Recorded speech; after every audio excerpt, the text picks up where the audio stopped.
Hello' friends, welcome to learning web. মই এটা জৰুৰী ইনফৰমেশ্যন লৈ আহিছোঁ আপোনালোকৰ বাবে। আৰু এই ইনফৰমেশ্যনটো হৈছে যিসকল 6 মান্থ প্ৰাৰ্থী আছিলে, যিসকলে ইমান দিন 6 মান্থত কাম কৰি আছিলে টিচাৰ হিচাপে, তেওঁলোকৰ বাবে। আৰু তেওঁলোকে ইতিমধ্যে গম পাইছে মই কিন্তু ইনফৰমেশ্যনটো কিয় আনিছোঁ, যিসকল নতুনকৈ আজি এপইণ্টমেণ্ট পাব 6 মান্থ কণ্ট্ৰেকচুৱেলত, তেওঁলোকে কিছুমান কুৱেশ্যন কৰি আছিলে যে তেওঁলোকৰ এই পষ্টটো এক্সটেণ্ড কৰিবনে, সেইটো বিষয়ত সুধি আছিল বা ফিউচাৰত কি হোৱাৰ সম্ভাৱনা আছে। মই সেইকাৰণে এই ইনফৰমেশ্যনটো দিব বিচাৰিছোঁ।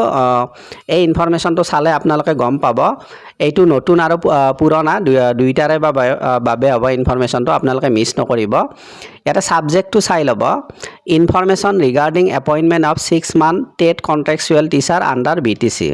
ইয়াতে ছাবজেক্টত লিখাই আছে যিসকলে আগৰে পৰা 6 মান্থত কণ্ট্ৰেকচুৱেল হিচাপে কাম কৰি আছে টিচাৰ হিচাপে, তেওঁলোকৰ বাবে হয়।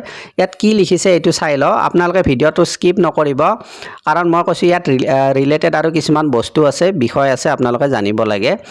ইয়াত কি আছে, with reference to the subject cited above, I am directed to request you to instruct all the 6 month TET contractual teacher working in upper primary and secondary school under your jurisdiction for receiving appointment order on 25th August 2025 at 10 AM at Bodofa Cultural Complex, Sandamari, Kokrajhar positively.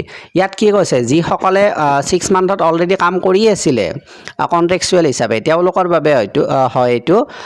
আজি তেওঁলোকক কি appointment দিয়া হ'ব আৰু তেওঁলোকক সেইবাবে appointment আনিবৰ কাৰণে মাতিছে আৰু তেওঁলোকে গৈছেও। কিন্তু মই এই ইনফৰমেশ্যনটো কিয় আনিলোঁ, যিসকলে আজি নতুনকৈ কণ্ট্ৰেকচুৱেলত এপইণ্টমেণ্ট পাব তেওঁলোকক মই ক'ব বিচাৰোঁ, চাওক তেওঁলোকে ইমান বছৰ কাম কৰিছিলে, কিন্তু আজি তেওঁলোকে কি ৰেগুলাৰ হ'বলৈ গৈ আছে। ইয়াত ৰেগুলাৰ বুলি লিখা নাই, কিন্তু যিহেতু তেওঁলোকক এপইণ্টমেণ্ট আনিব মাতিছে আৰু ইমান দিনে তেওঁলোকে কি কণ্ট্ৰেকচুৱেলত কাম কৰি আছিলে, নিশ্চয় তেওঁলোকক ৰেগুলাৰ কৰিব, আমি এটা ধাৰণা কৰিব পাৰোঁ, বা আপোনালোকে সেইটো বিষয়ত পিছত গমেই পাই যাব। তো সেইকাৰণে কৈছোঁ, যিসকলে আজি এপইণ্টমেণ্ট পাব তেওঁলোকে হেপ্পী হৈ থাকক, ইন ফিউচাৰ তেওঁলোকৰো ভাল হ'ব বা আপোনালোকৰ ভাল হ'ব, সেইটোৱে কামনা কৰোঁ। ইয়াৰ পৰা আপোনালোকে গমেই পাইছে ভৱিষ্যতত কি হ'ব পাৰে, সেইটো বিষয়তো মই কৈছোঁ আৰু বিশেষ নকওঁ। আপোনালোকৰ যদি এই ইনফৰমেশ্যনটো ভাল লাগিছে, প্লিজ আপোনালোকে লাইক কৰিব আৰু যিমান পাৰে শ্বেয়াৰ কৰক, আৰু কোনোবা নতুন আছে যদি ছাবস্ক্ৰাইব কৰি ৰাখিব। মই আৰু এনেকুৱা ইনফৰমেশ্যন দি থাকিম আপোনালোকৰ বাবে। তো আজি ইমানতে এৰিছোঁ, থেংক ইউ।